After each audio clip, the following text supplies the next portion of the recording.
Thank you, everybody, for joining us here at GoLogiq's channel. I just want to let you all know what we're going to be doing with this interview series. We'll be going through company updates and industry updates, answering any questions you guys have, and of course, diving into members of the team. So kicking us off for video number one is co-founder and chairman of the board of GoLogiq, Mr. Brent Sun. Now, Brent, you look awfully familiar to me for some reason. I can't quite place you. Give us the connection here. Sure. So we are connected. In fact, Michael, GoLogiq is a spinoff of Logiq, LGIQ, and I am a regular on the Logiq channel. And having co-founded GoLogiq back in 2014, which is actually the Asia business that we spun off, I thought it'd be nice to kick off the first of this interview series with me. So here I am. Yeah, fair enough. Okay, so GoLogiq being a spinoff from Logiq, focusing mostly on the Southeast Asian side of the business. So I guess from there now, tell me more about GoLogiq in terms of what is the business model, what do you guys handle there, and why it's a prime area to be in and growing in. Sure. So it's evolved over the years. We started out as a mobile app for small to medium sized businesses. We still do a bit of that, but it's been more of a launch pad into the emerging market of Southeast Asia, which is a bit broad. It's multiple countries in the Southeast Asian part of Asia proper, led by Indonesia with 250 million people, Vietnam 140 million, Thailand around 100 million. It's a highly populous region, and more importantly, 90% plus of those populations use smartphones, and they conduct business through their smartphones. They do all the things on their smartphones that we do here, but we do them on a combination of smartphones and then laptops and pads as well. But it is a very advanced market in terms of tech.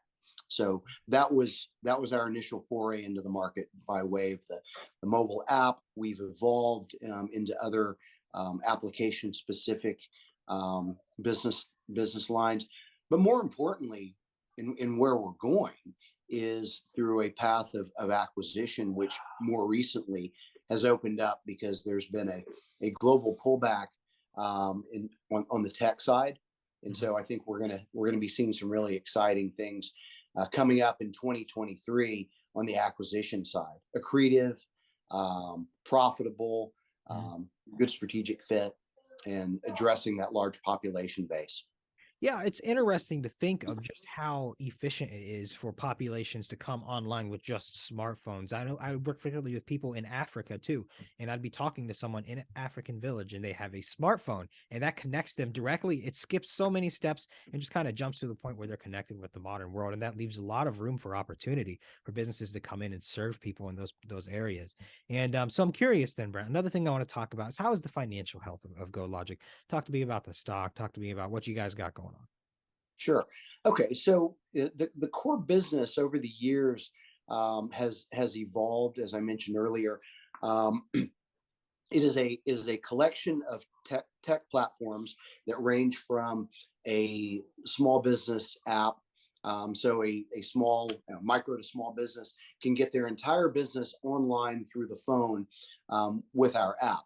And that's important because one thing that we haven't seen a lot of in the region are web-based apps, because if you think about the nature of a web-based app, how do you create it? Well, you do it on the laptop or desktop. Right. But in a general market of nearly 1 billion people, you'll find only about 10% of them have desktops or laptops. So that's why companies like Shopify and Wix and GoDaddy, BigCommerce, they're not in the Southeast Asia region. Because they're web specific. So so we have an app-based product that's for micro to small businesses.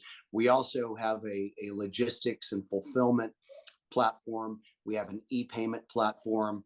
Part of that whole evolution has gone from trying to aggregate our own customers, which at the peak we had about 500,000 customers that were individual small businesses, but that's not so scalable. So we revised it more recently to a licensing model where foreign entrants that want to access the market of micro to small businesses, they can just license our platform.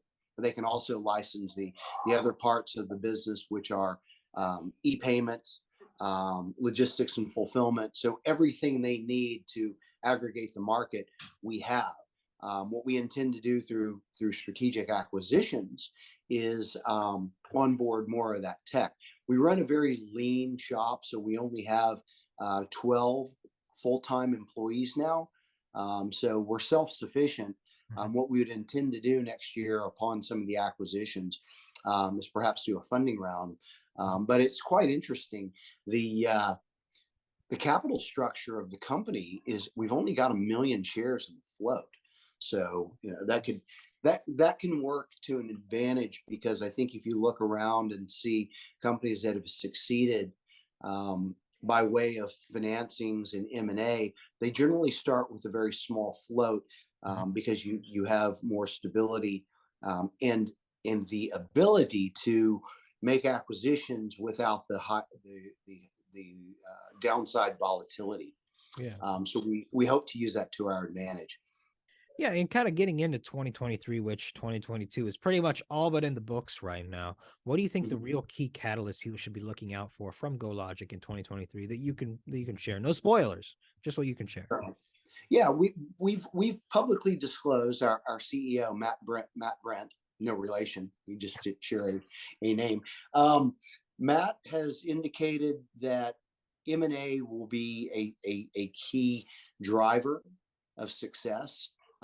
We have a number of strategic partnerships with some very well-regarded partners. So one of them is Tech Mahindra out of India, which is I think they're a Fortune 100 company, but we have cross-built platforms with them on the e-wallet side. That's important to note because any large entrant into the tech space in Southeast Asia will ask that question. Where are you in terms of the ability to scale? Can you serve hundreds of thousands or millions of instances? And the answer is yes. So I would say that key milestones to look for are the M&A path on one hand, and certainly strategic announcements, so further partnerships. Yeah, I think that's more than enough right there. Yeah, I mean that definitely gives us a good idea of what 2023 has in store with GoLogiq. And Brent, thank you so much for coming on. It's interesting to see you here again. But thank you so much. And if anyone has any questions for Brent, please don't be afraid to send them over to us. We'll happily answer them. And of course, stay tuned for more coming soon. Brent, please have a wonderful day and weekend, sir. You too, Mike. Thanks for having us.